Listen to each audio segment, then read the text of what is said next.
Did you ever take different dates to the same restaurant or venue back when you were trash? Oh, absolutely. Same. Is it lazy? Yes. But is it convenient? Yes. I feel ya. Back when I was peak rubbish, I turned this one mom and pop breakfast spot in suburban Philly into a chaotic dating hellscape because my dumbass wanted to also date one of the servers. You're an idiot. What? Trash to Piece Theater, manipulation mimosas.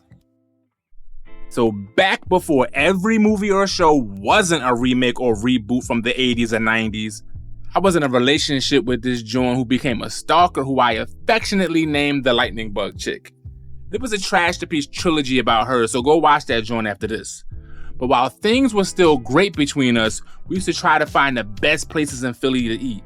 Before she moved in with me and refused to leave, she lived right outside of the city in Yaden. My friend Sharvie lived in the next town over. She hit me to this little hole-in-the-wall mom and pop spot. So me and my girl went. And Sharvie was right. That place was amazing. We would go every weekend and it never got old.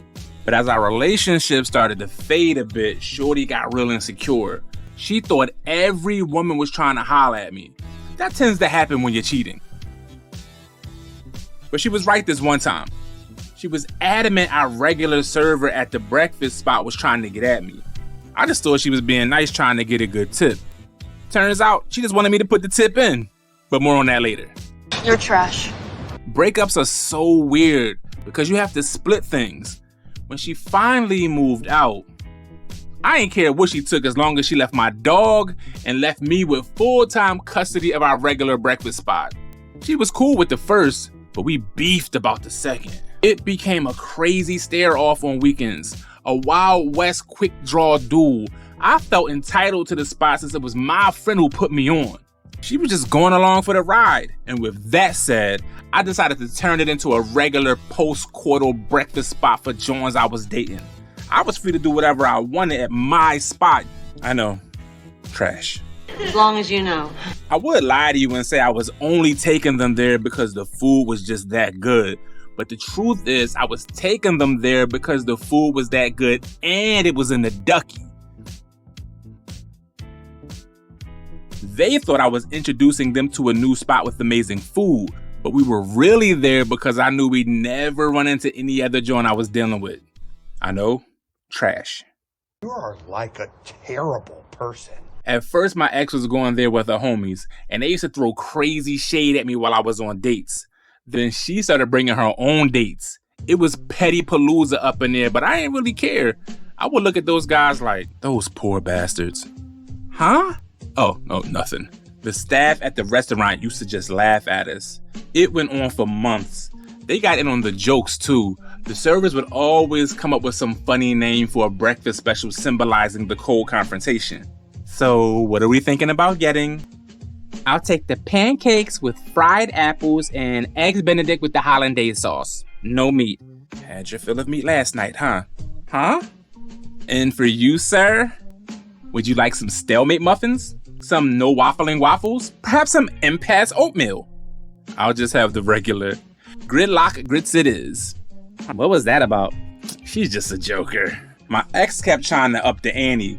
She'd be damn near making out with her dates. But the less fucks I gave, the more frustrated she got until she finally stopped showing up. It's about damn time. I bet you're happy that's over. I'll put in a special order of Freedom French toast for you today. What is she talking about? One Sunday I went in there solo dolo. All right. Enough with the jokes. Never thought I'd see the day. You gonna take my order or no? What do you be doing to these girls? I don't be doing nothing. Why, you trying to find out? You ever have your bluff called immediately? I'm free tonight. Ah! Oh, okay, but yeah, nah, that's gonna ruin my breakfast date spot. A night with me and you wouldn't be thinking about bringing any other joints here. Well, damn. When she brought me my order, she said her phone number with it. That night we hooked up. And ironically, she lived in the same apartment complex my ex used to live in before she moved in with me and refused to leave. We ordered pizza, watched some TV, and had some sexy time. And it was Okay. I think I went into it expecting to not want to be a little thotty anymore, but yeah, nah. Like, it probably would have been way better if she ain't gassed it up. You're trash. The following weekend, I gave her the heads up and told her I was about to bring another joint through her restaurant. She said good, since it would just turn her on. You believe that story? You believe that? And it did. And it turning her on turned me on. And that's how things went for a while. She wanted to watch me with other joints and jump off later. And that's all she wanted. So she said. She tried to lock me down. I had to give her a nice little nudge into the friend zone. She said there was no hard feelings, and that was the end of it. And you bought that? I kept bringing joints to the breakfast spot, and she started getting real jealous. Of course she did. Things turned petty real fast. I'll have banana cream French toast. And I take it you want the regular? Yup. Player pancake platter coming right out. How about you bring me a sour grape smoothie with that? You sure you don't want your regular manipulation mimosas instead? Did I hear her say player and manipulation? No. Oh, okay. I went through a goofy girl phase back then. Judge your mama. Trash. Unfortunately, I took this one joint to breakfast who was way more intelligent, and they bonded quickly. Oh, so he likes flaky flapjacks. Girl, with a side of commitment-phobe fries. Check, please. It got so toxic that the owner of the restaurant peeped game. He pulled me to the side as I was going to my car. You've been a steady customer here for some time now. What's going on? It's not that major. She and I just have a personal issue going on. You want I should fire her? Nah, you don't gotta do all that. We'll behave like adults, I promise. I called her that night and asked what I could do to make the peace.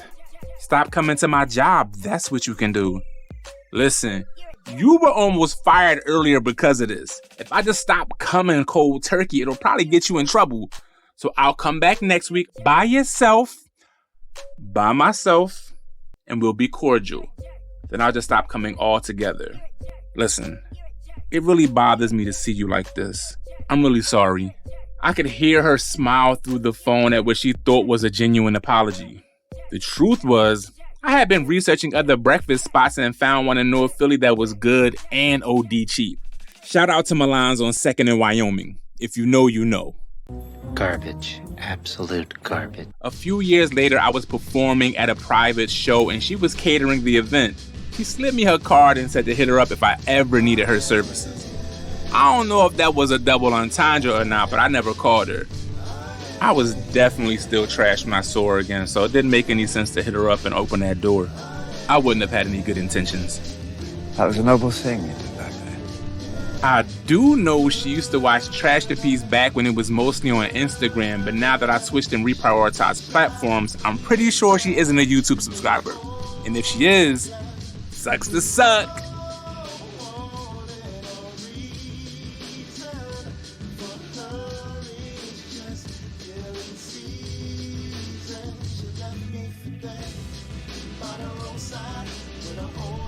You enjoyed this joint and felt seen, hit the subscribe button, drop a like, or feel free to share your similar story in the comments. If you belong to a forum or a group chat, please drop the link there as well.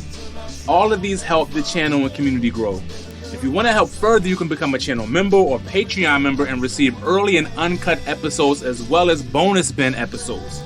All of the above do not suck to suck.